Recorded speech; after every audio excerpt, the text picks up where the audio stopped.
Good morning.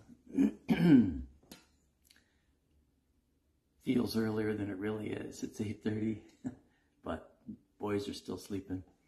And we were up late last night playing a board game that didn't want to end. We finally ended in a stalemate. So this morning, let's start with something to wake us up. Hymn number 872, Come Thou Bright and Morning Star.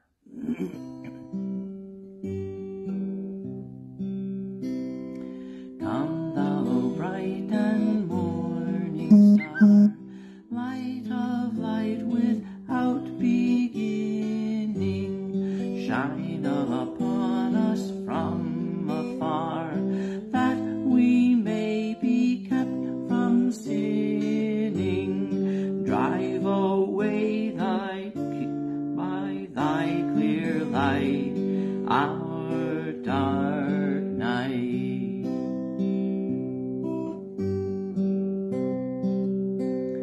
Let thy grace take morning dew, like morning dew, falling soft on barren places. Comfort, quicken, and renew our dry souls and dying graces. Bless thy flock from thy rich store evermore.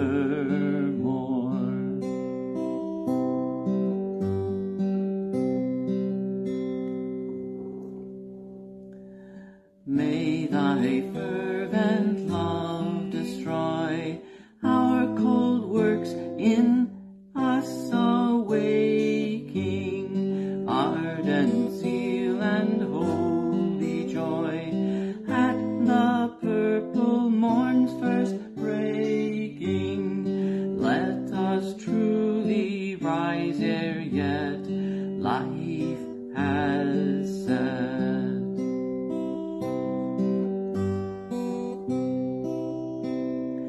Ah, thou day spring from on high, grant that at thy next appearing,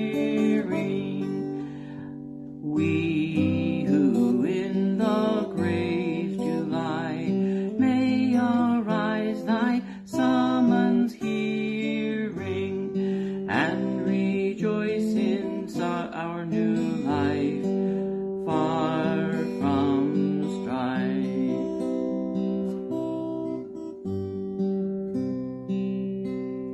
Light us to those heavenly spheres, Son of grace in glory shrouded.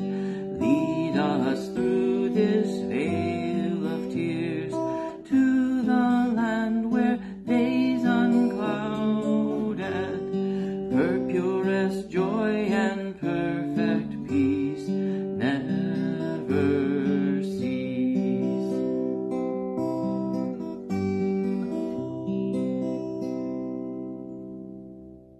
That's a nice song. So we are still with Tyre this morning. Remember, it's just a city; it's not a whole nation, and but an important city. And it seems as if God focuses so much more on Tyre and as He will on Egypt, because these are places that had close connection with Israel, and where there was perhaps more hope that there would be faith there. So in chapter 28, in chapter 27, in 26, prophecy against Tyre. In 27, a lament for Tyre and all the poetry about its decline and its fall. And now a prophecy against the ruler of Tyre, the prince of Tyre, or king of Tyre. The word of the Lord came to me. Son of man, say to the prince of Tyre, thus says the Lord God, because your heart is proud, and you have said, I am a god. I sit in the seat of the gods, in the heart of the seas. Yet you are but a man and no God, though you make your heart like the heart of a god. You are indeed wiser than Daniel. No secret is hidden from you, By your wisdom and your understanding you have made wealth for yourself, and have gathered gold and silver into your treasuries.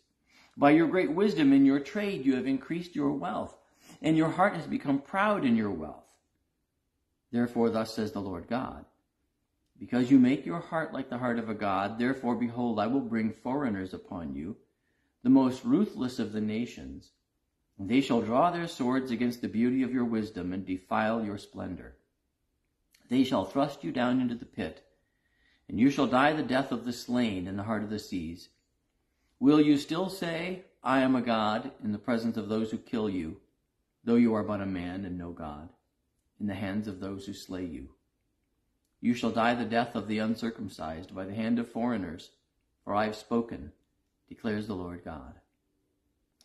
Intriguing statement here. You are indeed wiser than Daniel. Daniel already in just 10 years of the exile has established a reputation for his wisdom. And so the objection to the great idol of Nebuchadnezzar, and so the three men in the fiery furnace, and some of these things have already taken place, and Daniel has risen to be known as someone of great wisdom, and spiritual wisdom, godly wisdom. And here it says this person is wiser than Daniel. It doesn't mean that the prince of Tyre, the ruler of Tyre, is godly, but rather he has a worldly wisdom. He's accumulated massive amounts of money. Jesus says in the New Testament that the children of this world are wise, that is, in the ways of this world, and that we are innocent or naive in terms of the world. That we should seek to have a different kind of wisdom than the world has. And that's we've said already in the last couple of days that the problem of Tyre is that they had amassed all this wealth and they were trading here and there and everywhere around the world, and all these things were gathered to them, and yet they desired to plunder the city of God, Jerusalem. They saw in the failure of God's people only another opportunity for more wealth for themselves.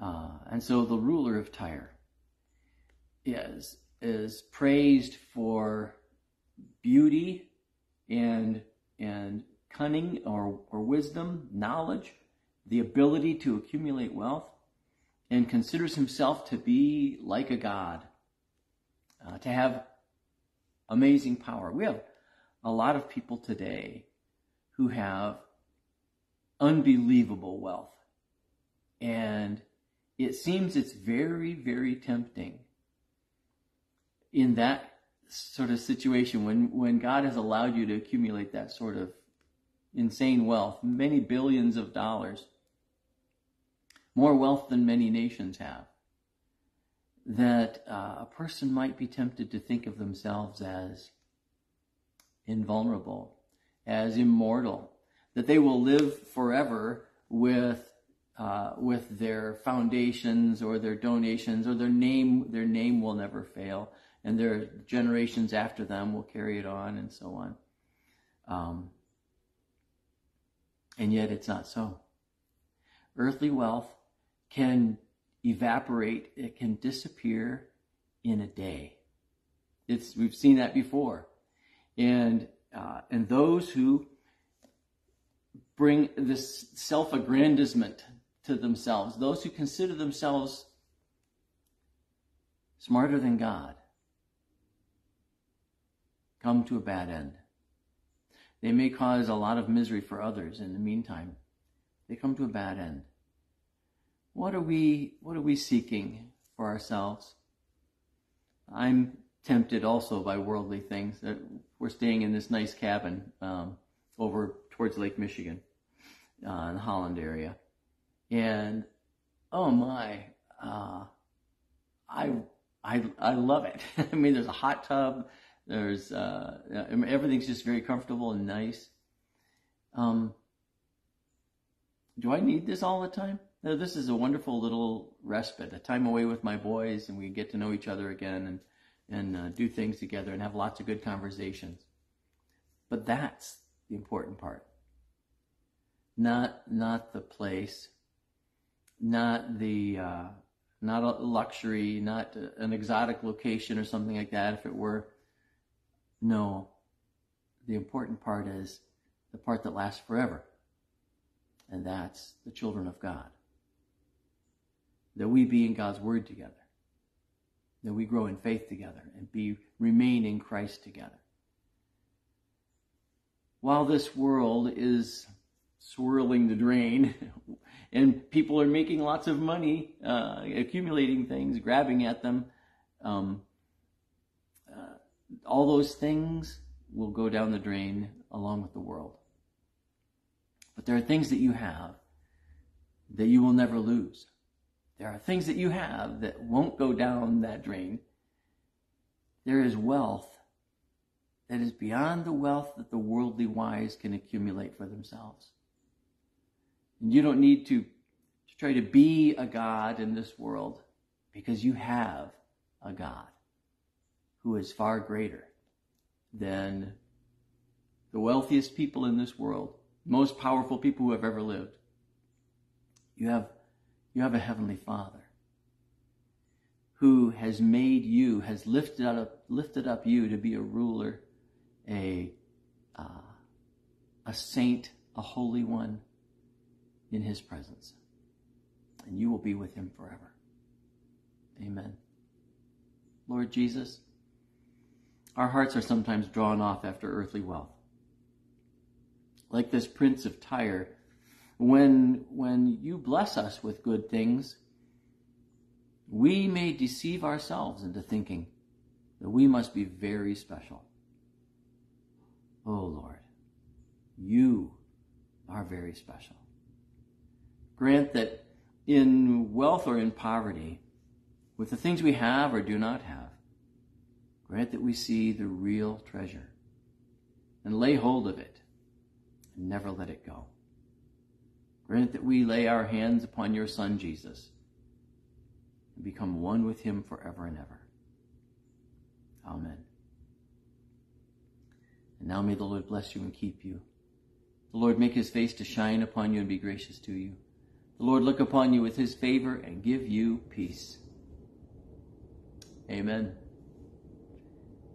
Hope you have a wonderful day.